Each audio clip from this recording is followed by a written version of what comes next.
com a cronologia dos acontecimentos do fim, hoje nós vamos falar sobre a perseguição da igreja.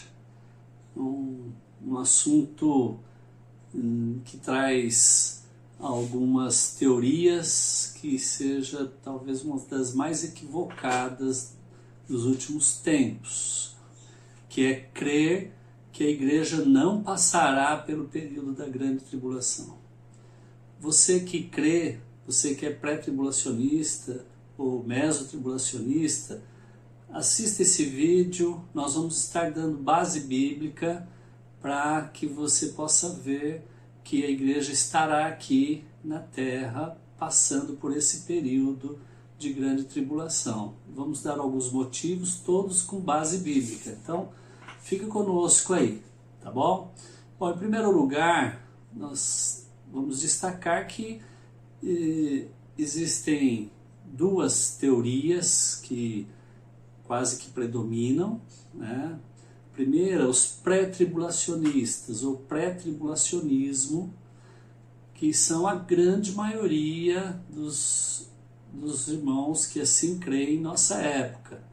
Eles acreditam que a igreja será arrebatada antes do anticristo se manifestar, antes de iniciar a última semana da profecia de Daniel, antes de começar os 7 anos. Então vai começar os 7 anos, a igreja vai ser arrebatada por Jesus num arrebatamento secreto, um aparecimento secreto de Jesus e que ninguém vai ver. E isso é o que realmente eles creem que ficarão aqui na terra alguns que não estavam preparados para esse evento. Lembra? Os deixados para trás, tem até filme, né? Os quais, esses daí vão ser perseguidos, então, pelo anticristo, acabarão morrendo por amor a Cristo, e aí eles vão ressuscitar e integrar a igreja como mártires. Os mesotribulacionistas, aqueles que acreditam que a igreja vai ser arrebatada na metade da semana, no meio da semana, antes do anticristo começar a perseguir a igreja. Então, de qualquer forma, as duas acreditam que a igreja não passa pelo período da grande tribulação. Bom, uma coisa aqui importante para a gente destacar é que a grande tribulação anunciada por Jesus em Mateus 24, do versículo 15 a 22, em Marcos 13, Lucas 21, do versículo 20 a 24, essa grande tribulação não atingirá a igreja, tá? Ela não é direcionada para a igreja, mas para os judeus, especificamente. Tá? Então, Jesus menciona no versículo 21 lá de Mateus 24, que haverá uma grande tribulação, como desde o princípio do mundo e até agora não tem havido e nem haverá jamais. Então vai ser assim, algo muito terrível, né? Mas destinada ao povo judeu. Só de você ler, Jesus fala assim, ó, quando vires abominável desolação, de que falou o profeta Daniel, no lugar santo, quem lhe entende, então os que estiverem na Judéia, então já em Lucas 21, Jesus, ali Lucas é mais específico, fala, quando vir de Jerusalém sitiada de exército, saber que está próximo à sua devastação. Então, é uma tribulação destinada ao povo judeu. Aliás, em Lucas 21, no versículo 23, se você der uma olhada lá, você vai ver que Jesus fala que haverá grande aflição na terra e ira contra este povo. Que povo? O povo de Israel. Tá? Então, alguns ou muitos pré-tribulacionistas, eles defendem sua teoria, falando, não, mas Mateus 24, Jesus está falando para os judeus, é só tudo para os judeus. Não, também não é tudo para os judeus. Jesus está falando com os seus discípulos. Os discípulos perguntam para ele os sinais de quando o templo vai ser destruído, de quando Jesus vai voltar, sinais do fim do mundo, e Jesus começa a dar a palavra para eles, tá? Então, só que ele orienta que haverá uma grande tribulação destinada aos judeus, mas ele está falando para a igreja e as coisas que vão acontecer com a igreja e com o mundo naquele tempo, tá? Então você vai dizer assim, mas então, Gil, a igreja não passará pela grande tribulação? Olha, eu creio que a igreja passará pelo período da grande tribulação promovida pelo anticristo, tá?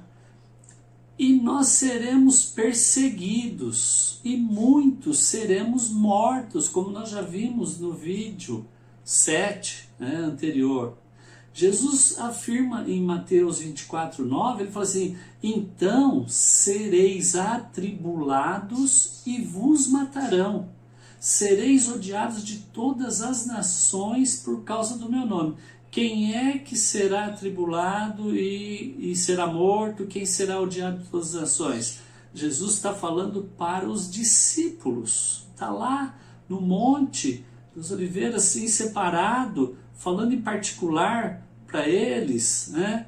E dizendo, então sereis atribulados. Quem sereis? Vocês serão, não é o povo judeu, não é Israel. Então sereis atribulados e vos matarão. Sereis odiados de todas as nações. Quem? A igreja.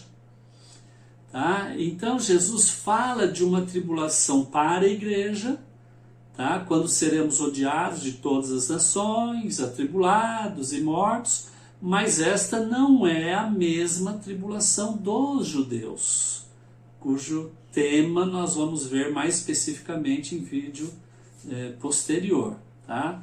Mas a igreja estará aqui na terra durante o período da grande tribulação dos judeus, tá? E só que sofrendo outro tipo de tribulação, que seria a perseguição. Nós cremos que a igreja passará pelo período da grande tribulação, mas ela subirá antes do dia da ira do Senhor, quando ele enviará seus anjos com as 7 taças dos últimos flagelos. Tá? Então, eu quero elencar aqui alguns motivos por que não cremos nas teorias pré-tribulacionistas e mesotribulacionistas. Tá? Primeiro ponto, o iníquo se manifestará antes da nossa união com o Senhor. Paulo é categórico, ele afirma que nós estaremos aqui, que o Senhor só virá depois que acontecer a apostasia e seja revelado o homem da iniquidade. Vamos ler isso. Segunda carta aos Tessalonicenses, capítulo 2, versículo 1 e 3, diz assim, irmãos, no que diz respeito à vinda do nosso Senhor Jesus Cristo e à nossa reunião com Ele, nós vos exortamos a que não vos demovais da vossa mente com facilidade, nem vos perturbeis, quer por espírito, quer por palavra, quer por epístola, como se procedesse de nós, supondo tenha chegado o dia do Senhor. Ninguém de nenhum modo vos engane, porque isto não acontecerá. Isto o quê? A vinda do nosso Senhor e a nossa reunião com Ele. E isto não acontecerá sem que primeiro venha a apostasia e seja revelado o homem da iniquidade, o filho da perdição. Paulo é taxativo ao dizer que quanto à vinda do Senhor e a nossa reunião com Ele, não acontecerá sem que primeiro ocorra a apostasia e seja revelado o homem da iniquidade, o anticristo. Tá? Portanto, a igreja estará aqui na terra quando o anticristo se manifestar.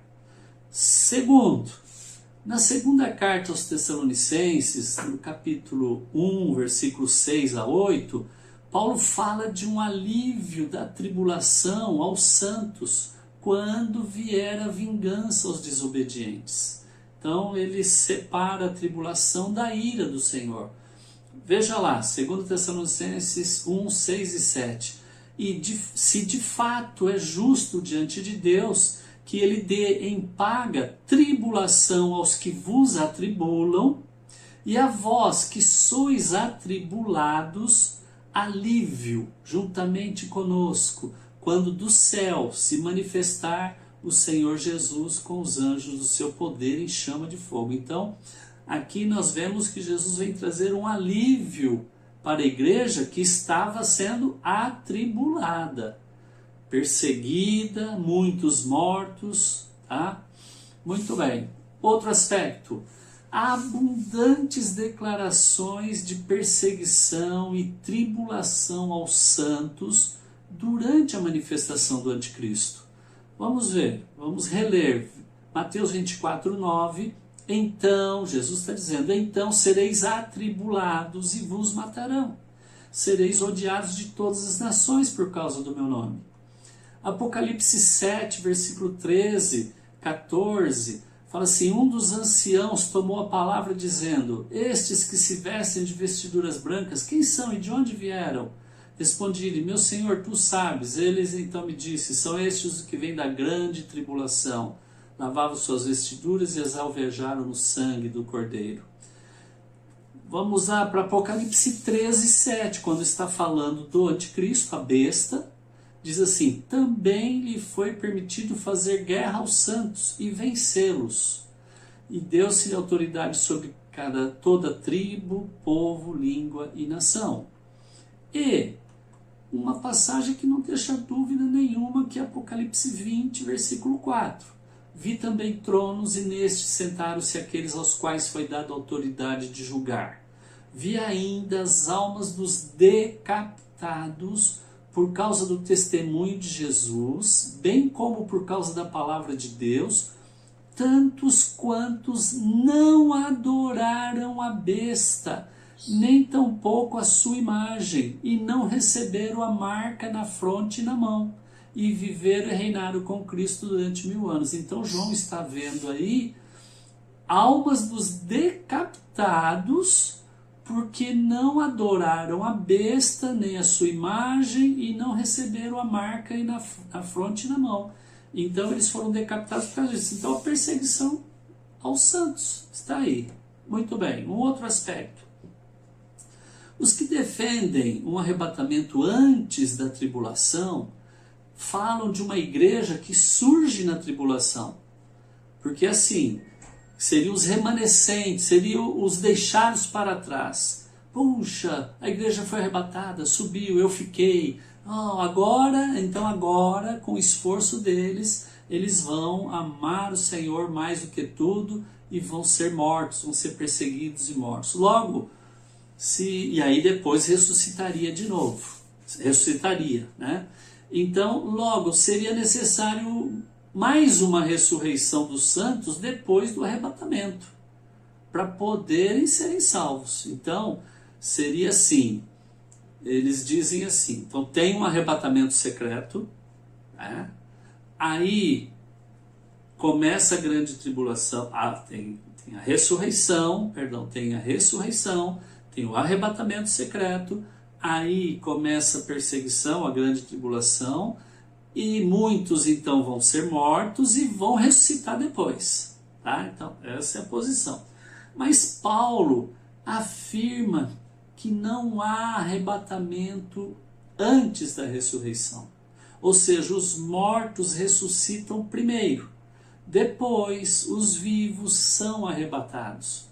Então, se tivesse arrebatamento antes da grande tribulação, como é que poderia ter ressurreição de pessoas que morreriam durante esse período da grande tribulação, uma vez que a ressurreição vem antes do arrebatamento? Ficou enrolado? Vamos ler. Paulo fala, primeira carta aos Tessalonicenses, capítulo 4, 15 e 16, ele fala assim, ora, ainda vos declaramos por palavra do Senhor isto, nós, os vivos, os que ficarmos até a vinda do Senhor, de modo algum precederemos os que dormem, porquanto o Senhor mesmo, dada a sua palavra de ordem, ouvida a voz do arcanjo e ressoada a trombeta de Deus, descerá dos céus, e os mortos em Cristo ressuscitarão primeiro. Aí ele fala, depois nós, os vivos, os que ficarmos, seremos arrebatados. Então, Paulo fala, olha, nós não precederemos os que dormem, nós não vamos antes dos que já morreram. Então fala que primeiro Jesus desce e aí os mortos ressuscitarão primeiro. Ressuscita primeiro, depois arrebatamento. Aí como é que pode ter uma outra ressurreição depois do arrebatamento? Não tem. Uma outra situação, tá? É quando eles falam que haverá uma vinda secreta de Jesus e um arrebatamento secreto da igreja. Mas nas palavras de Jesus, o arrebatamento segue a manifestação visível do Filho do Homem, que é posterior à tribulação. Lá em Mateus 24, 30, 31 fala isso. Então, vamos ler. Mateus 24, 30, 31 fala assim: então aparecerá no céu o sinal do Filho do Homem. Todos os povos da terra se lamentarão e verão o Filho do Homem vindo sobre as nuvens do céu com poder e muita glória. E ele enviará os seus anjos com grande clangor de trombeta, os quais reunirão seus escolhidos dos quatro ventos de uma a outra extremidade dos céus. Então, nós estamos vendo aqui que Jesus vai aparecer e todo olho verá. E aí segue a reunião dos santos com ele. Então a Bíblia não traz em nenhum momento um arrebatamento secreto, uma vinda do Senhor secreta. Não tem lugar nenhum na Bíblia isso. Bom, um outro aspecto é que um dos argumentos dos que defendem o pré-tribulacionismo é dizer que a igreja será guardada da ira de Deus. Isso é verdade. O problema é que o pré-tribulacionismo mistura tribulação, que é o período de perseguição do anticristo contra Israel e contra a igreja, com a ira de Deus, que é o juízo, castigo que Jesus vem trazer para as nações. Então, uma coisa é tribulação promovida pelo anticristo, outra coisa é a ira do Cordeiro que Jesus vai mandar, tá? Você vai ver que há versículos mostrando essa separação. Primeiro, tribulação, depois, ira do Cordeiro. Veja lá Joel 2:31, diz assim: o sol se converterá em trevas e a lua em sangue, antes que venha o grande e terrível dia do Senhor. Esse grande e terrível dia do Senhor é a ira que vai trazer aqui na terra. Em Mateus 24, 29, fala: logo em seguida a tribulação daqueles dias, ou seja, pondo fim à grande tribulação, o sol escurecerá, a lua não dará sua claridade, as estrelas cairão do firmamento, os poderes do céu serão abalados. Então veja que o sol escurecendo, a lua não dando sua claridade, põe fim à grande tribulação, dos 3 anos e meio, e dá início ao grande e terrível dia do Senhor, que é a ira do Cordeiro. Então, nós vamos ver, a palavra afirma que a igreja não passará pela ira.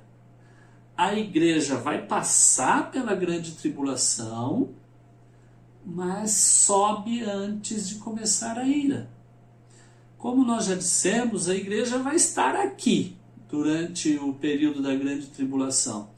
Nós vimos versículos dizendo que o anticristo fará guerra contra os santos e que muitos santos serão decapitados por não adorarem a besta. Tá? A palavra mostra que a ira do Cordeiro virá sobre os habitantes da terra assim que Jesus aparecer no céu, logo após os sinais no sol, lua e as estrelas. Então assim, Jesus aparecerá no céu e acontecerá o arrebatamento da igreja. Vai ser num abrir e fechar de olhos. Paulo fala isso lá na carta aos Coríntios, capítulo 15, versículos 51 e 52, ele fala que vai ser num abrir e fechar de olhos. Então Jesus aparece no céu, a igreja subiu, está lá. Aí Jesus está trazendo a ira dele, a ira do Cordeiro. Então, a ira começa logo em seguida ao arrebatamento da igreja. A igreja será arrebatada. Ela subirá para encontrar Jesus nas nuvens. E nesse momento começará a ira do Cordeiro.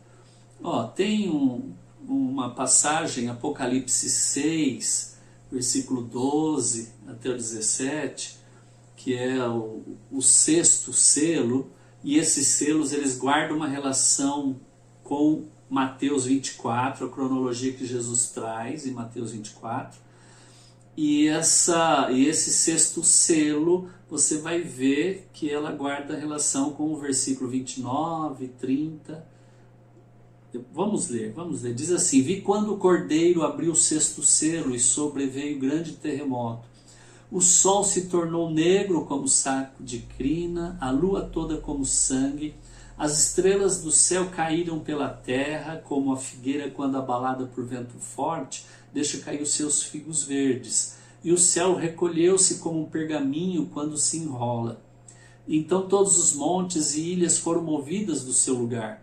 Os reis da terra, os grandes, os comandantes, os ricos, os poderosos e todo escravo e todo livre, se esconderam nas cavernas e nos penhascos dos montes e disseram aos montes e aos rochedos: caí sobre nós e escondei-nos da face daquele que se assenta no trono. Escondei-nos da face daquele que se assenta no trono e da ira do Cordeiro, porque chegou o grande dia da ira deles. E quem é que pode suster-se?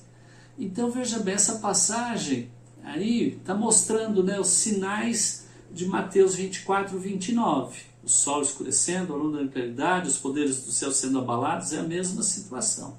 Tá? Aí nós vemos aqui em Apocalipse 6 que os homens eles vão se esconder da face daquele que se assenta no trono. Isto porque eles vão estar vendo Jesus no céu. Então aí é Mateus 24, 30, o sinal do Filho do Homem. E eles vão se esconder porque seguem pedindo, desesperadamente, para se esconder da ira do Cordeiro.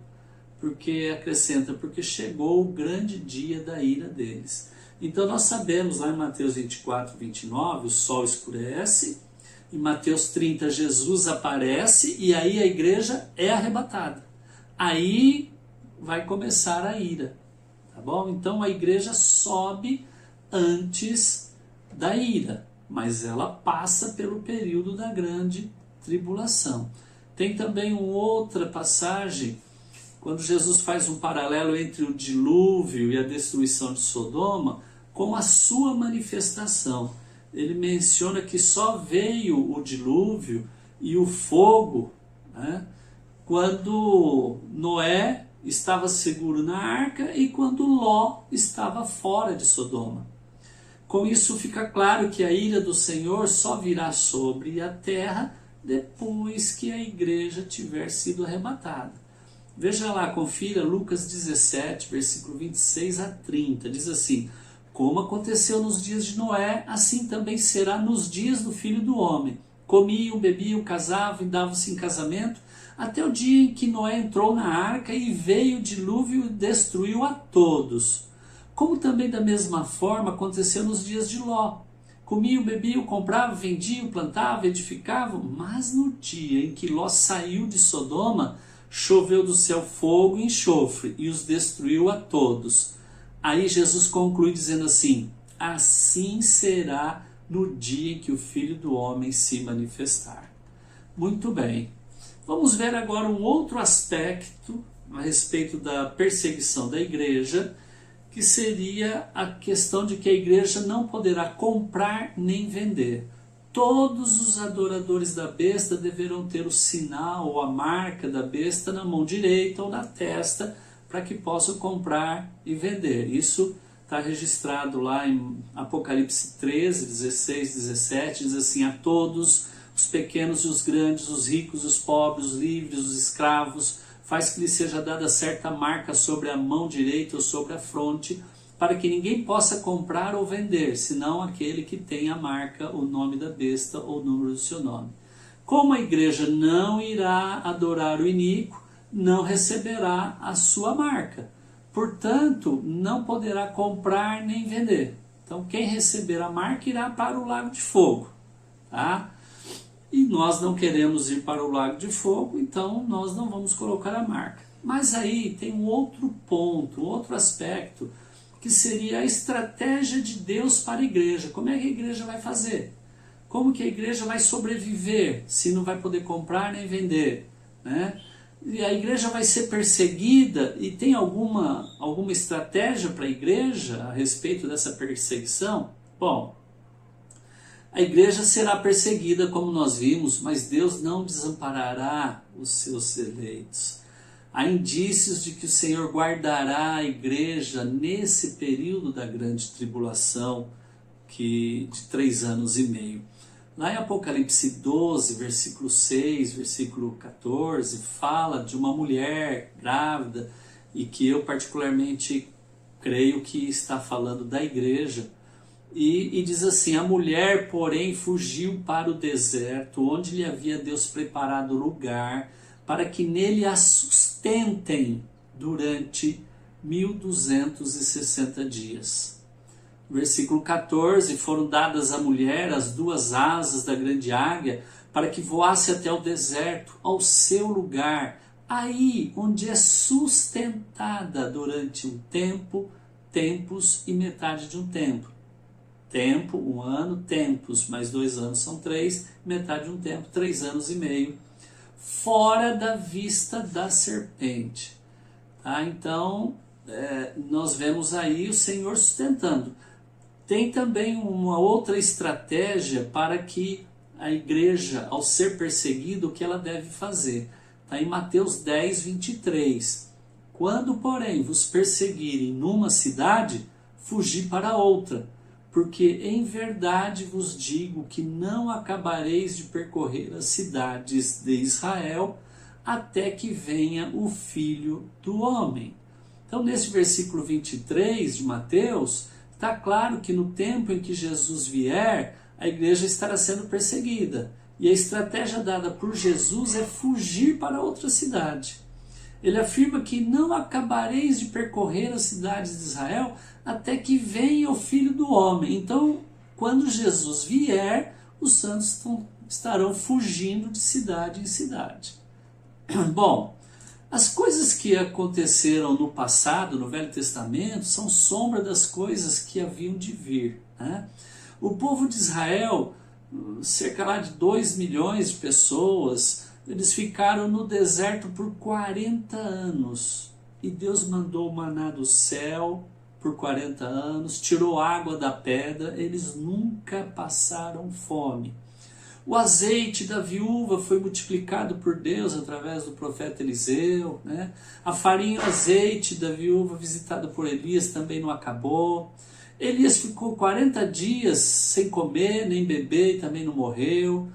Isso aconteceu também com Jesus, que foi, depois do batismo, foi levado para o deserto, e ele ficou lá 40 dias sem comer e beber e não morreu. Então eu creio, amados, que o Senhor tem uma estratégia para a igreja, vai sustentar a igreja. Então quer dizer que eu não vou pôr a marca na minha mão, e não vou poder comprar, não vou poder vender, então eu não vou comer, vou morrer? Não, o Senhor vai nos sustentar. Poxa, se ele sustentou milhões de pessoas num deserto por 40 anos, ele não pode sustentar a sua igreja, a noiva do Cordeiro, por 3 anos e meio? Lógico que sim, nós temos que crer que o Senhor está conosco. Amém? Então, no próximo vídeo, nós vamos abordar a grande tribulação dos judeus, tá? A tomada de Jerusalém. A palavra fala que nunca houve tribulação dessa magnitude, né, desde que há vida na terra. Nós estaremos acompanhando isso no próximo vídeo. Fica conosco. Um abraço, Deus abençoe.